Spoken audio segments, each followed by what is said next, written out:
Por otra parte, una aspiración que ellos tenían, que era la otra parte de la ley, es lo que le decía recién, la discontinuidad en la historia laboral.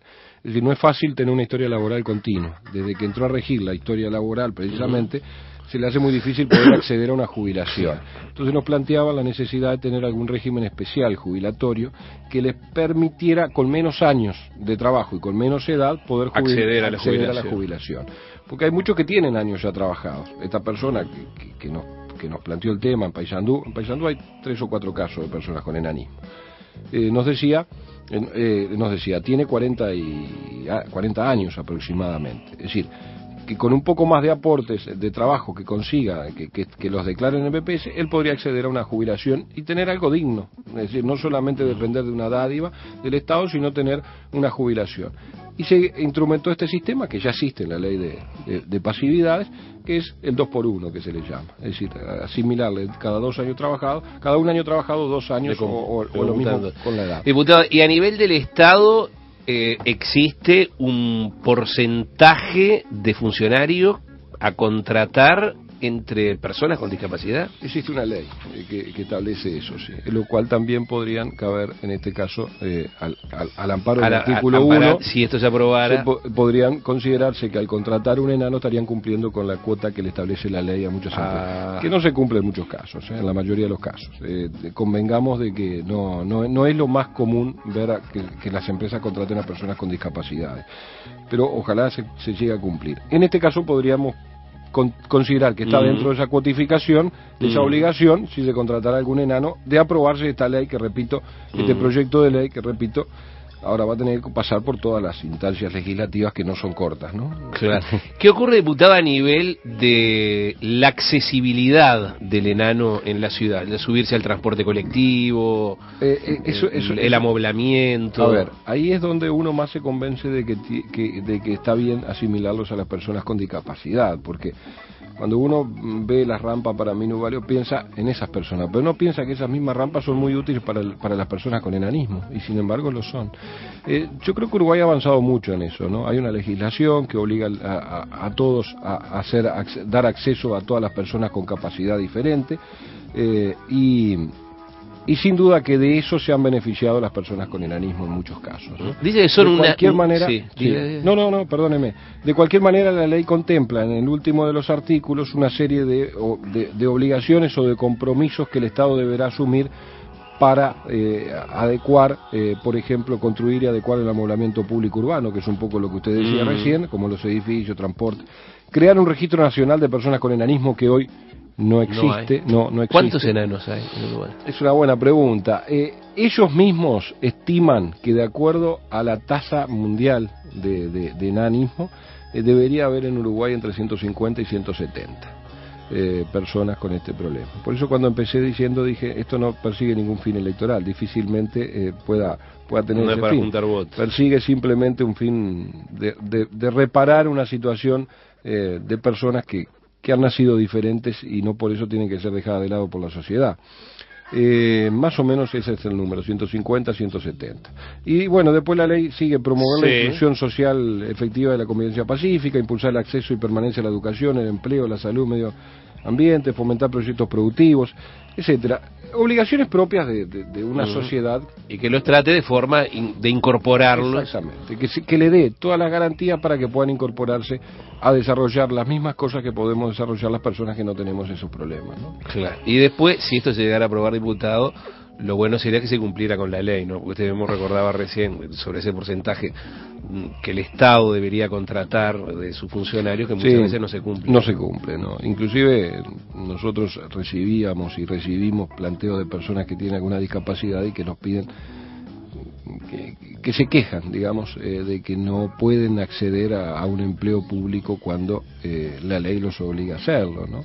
Inclusive las propias intendencias no cumplen con esa disposición cuando deberían hacerlo. Paysandú no debe ser el único caso, hay otros casos donde tampoco se cumple con ello. Por eso digo, ojalá se pueda cumplir más con esa ley y los enanos puedan estar incluidos dentro de esa cuotificación. ¿Usted ya lo presentó este proyecto? Sí, ya lo presentamos, está en la Comisión de Seguridad Social de Diputados, ya está ingresado a la comisión. ¿Y con qué perspectiva? ¿Conversó con los no hemos conversado todavía, pero se me ocurre que puede tener buenas perspectivas. Digo, creo que es un proyecto, aparte es un proyecto que la misma comisión en el periodo pasado, no el proyecto, pero sí el tema lo había tratado. No lo trató como un proyecto de ley porque no existía, nadie realizó un proyecto de ley en el periodo pasado, pero sí estuvo el tema radicado en la comisión, que es un poco lo que dio iniciativa a que este muchacho de Paysandú que padece esta enfermedad se vinculara conmigo, antes de ser candidato inclusive a diputado. Él trabajó mucho con esa comisión, inclusive generó una minuta de comunicación al Poder Ejecutivo pidiéndole que se hiciera cargo de la situación, es decir, que el Poder Ejecutivo instrumentara alguna medida tendiente a paliar esta situación. Por cierto, creo que la comisión estaba de alguna manera delegando lo que él mismo podía hacer si se ponían a legislar, ¿no? Que fue un poco lo que quisimos hacer nosotros, ponernos a legislar sobre el tema.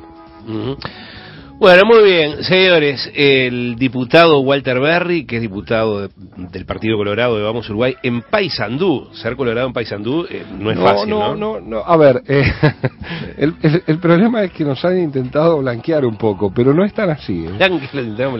El Paysandú ha tenido una historia alterna de gobernantes blancos y colorados. Sí, lo que pasa es que a Paysandú se lo vincula mucho al Partido Nacional, por eso digo que nos han tratado de blanquear, por Leandro Gómez, la defensa de Leandro Gómez en aquel momento, el que atacaba era Venancio Flores, un colorado, sufrimos el embate en el otro periodo legislativo departamental, de gobierno departamental, en el último del Partido Nacional, de que nos quitaran el nombre a una plaza que se llamaba Venancio Flores, justamente en revancha por lo que Venancio Flores hizo en aquel momento cuando la defensa de Paysandú, tejiendo una historia negra sobre uno de los que yo considero uno de los grandes caudillos de este país, con sus luces y sus sombras como todos los caudillos, incluido Artigas, pero uno de los grandes caudillos de este país. El hecho de que Larrañaga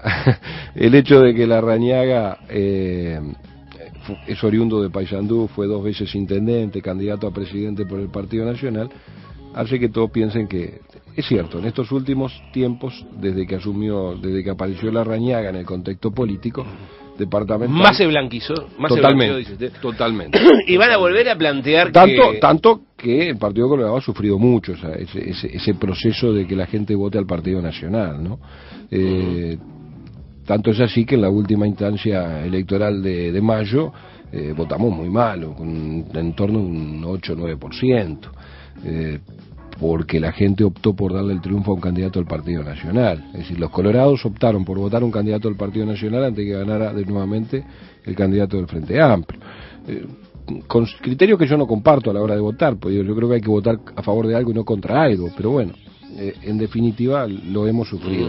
¿Va a volver el Partido Colorado a intentar poner a Venancio Flores en el nomenclátor? No, yo creo que esos revisionismos históricos no le hacen bien a nadie, ni lo intentaríamos, ni aún siendo intendente de Paysandú lo intentaríamos. Simplemente lo puse como un ejemplo de esos procesos que se dan en las comunidades y bueno, que hacen de que uno mire como que es más afín a un color un departamento que otro. De hecho puede serlo, pero la historia anterior a esto que yo decía es de haberse alternado. El primer gobierno después de la dictadura fue colorado, fue el del arquitecto Beluisi. Uno de los grandes intendentes, si no el mejor intendente que ha tenido Paysandú durante 2 periodos fue el ingeniero Aquistapache, que después posteriormente fue ministro de Obras Públicas. Es decir, ha tenido grandes... Es historia todo eso, ¿no? Es historia, exactamente. Por eso digo, no siempre fue un departamento blanco. En estos últimos 15 años, sin duda que lo es. Pero no volveríamos a revivir esas rencillas del pasado que ya fueron. Yo creo que la historia hay que leerlo como lo que es, como un dato de otro tiempo, en un momento determinado que no es el que hoy vivimos. Digo, me parece que sacarlo de ese contexto es donde se equivocan. Bueno, quedamos por aquí. Le agradezco al diputado Walter Berry de Vamos Uruguay por el departamento de Paysandú que nos haya acompañado. No, al contrario, el gusto es mío y bueno, con mucho gusto estuvimos aquí y le agradecemos esta oportunidad. Hasta la vuelta.